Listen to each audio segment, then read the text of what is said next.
Meanwhile, a truly tragic story, but one where accountability needs to be fixed. 43 Indian citizens have lost their lives in a tragic fire in Kuwait yesterday morning, which we reported to you. Prime Minister Modi has not only condoled the incident and announced an ex gratia relief for the families of the Indian nationals that died in the fire.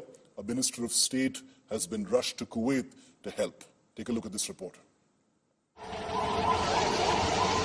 A deadly fire tragedy in Kuwait and a heart-wrenching tragedy for India. More than 40 Indian migrant workers perished in the devastating fire. The fire tore through a building housing migrant workers in the southern Kuwait city of Mangaf early Wednesday morning.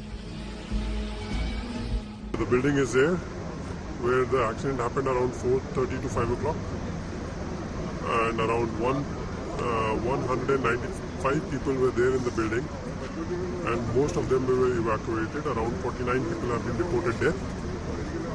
43 have been in serious condition in various hospitals in Kuwait.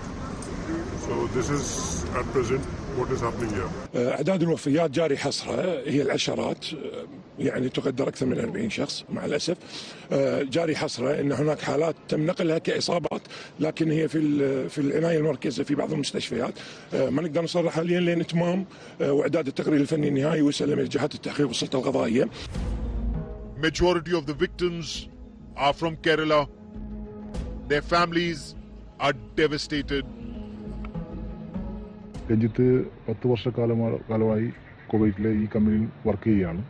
Catering കമ്പനിയിലെ electrical വർക്കുമായി ബന്ധപ്പെട്ടാണ് ആദ്യം പോയത്.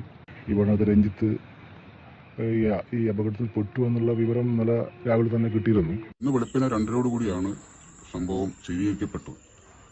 കുവൈറ്റിലാണ് അച്ഛനും ജോലി ചെയ്യുന്നപ്പോൾ അദ്ദേഹം പോയി mortuary പോയി മൃതദേഹം കാണുകയും തിരിച്ചറിയുകയും ചെയ്തു.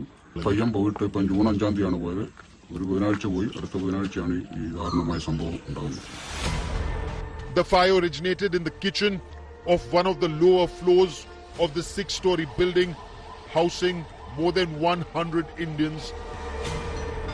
This is a video we are taking from the Kuwait site in Mangaf, where this all accident happened in around 4:30 to 5 o'clock, and around 49 people have been reported dead, and 43 have been admitted.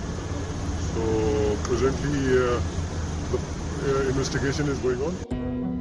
Minister of State External Affairs Kirtivardhan Singh is in Kuwait to oversee assistance operations for those injured and coordinate the early repatriation of the mortal remains of those who perished.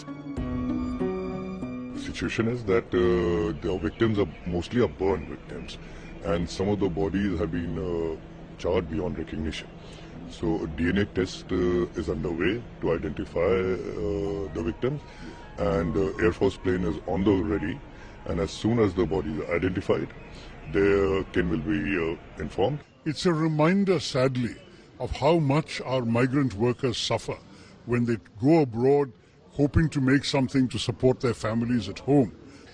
The government and the Ministry of External Affairs to do a revised immigration bill to produce provisions that will guarantee better conditions for our migrant workers. I am assigned with the responsibility of coordinating things there because the recent data information tells us that around 24 Keralites are killed.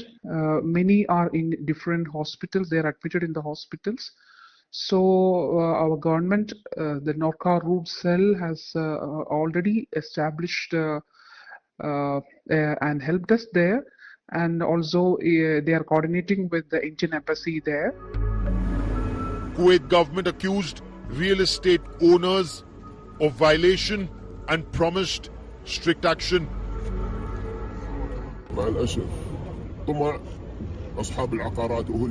Unfortunately, the greed of the property owners is what leads to these matters. I will call the Director of Municipalities and we will talk to the property owners. Any property violation will be removed early morning. Either the property owner removes it himself or I will give instructions to the municipality to remove them. The focus of the government right now is helping the injured and bringing back the mortal remains of those who died. Bureau Report, India Today. And I want to go across to India Today's Shibi Mall, joining us live from Thiruvananthapuram in Kerala. Owais Khan is live with us from Kuwait. Owais, quickly coming to you first. The Indian government has sent a Minister of State, to take stock of the situation and coordinate help for the victims and their families in Kuwait. Could you give us a sense of what the current situation there is right now? Yes, today in the morning, the state minister came here and he visited the hospital, Jabir Hospital, where he visited 6 patients. So they are all in improved conditions. Now what is happening is they have identified around 45 people who are Indian, and Yes. 3 have been identified as a Filipino, from Philippine nationals. So that is what is there.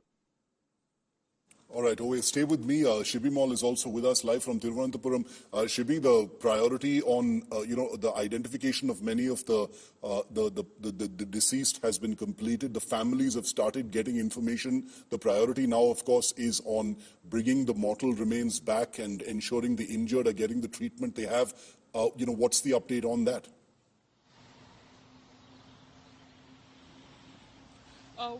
Shiv, what the government is saying is that the state government is working in coordination with the centre, and one of the requests that they have put forward before the centre is that to ensure that the mortal remains are transferred directly to Kerala itself, it reaches one of the airports in Kerala instead of taking a halt in any of the other airports. That's one request the state government has put forward, because that's the main concern the families have also been raising. The last number that the state government is giving 24, but I just spoke to Industries Minister P. Rajiv a while ago, who said that the numbers could go high, could go up to 26 to 27 is what he's saying. He said, and also some of the injured, like around 7 of the injured are very critical, is also what the government sources are telling. State Health Minister Veena George will be travelling to Kuwait with the National Health Mission, the State Health Mission director, to coordinate the activities, to work in coordination with the centre, because there are a lot of Malayalis who are not just dead but also admitted to various hospitals.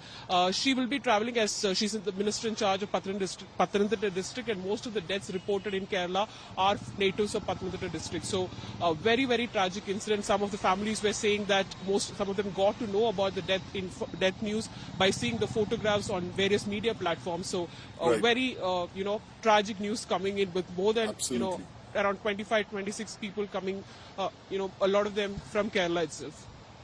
Should we keep tracking that story? We will keep coming back to you. And on India Today's behalf, I'd like to express our deepest condolences to the families that have lost people in this horrible, horrible fire. Hopefully, accountability will be fixed. Owais and Shibi, thank you very much for joining me.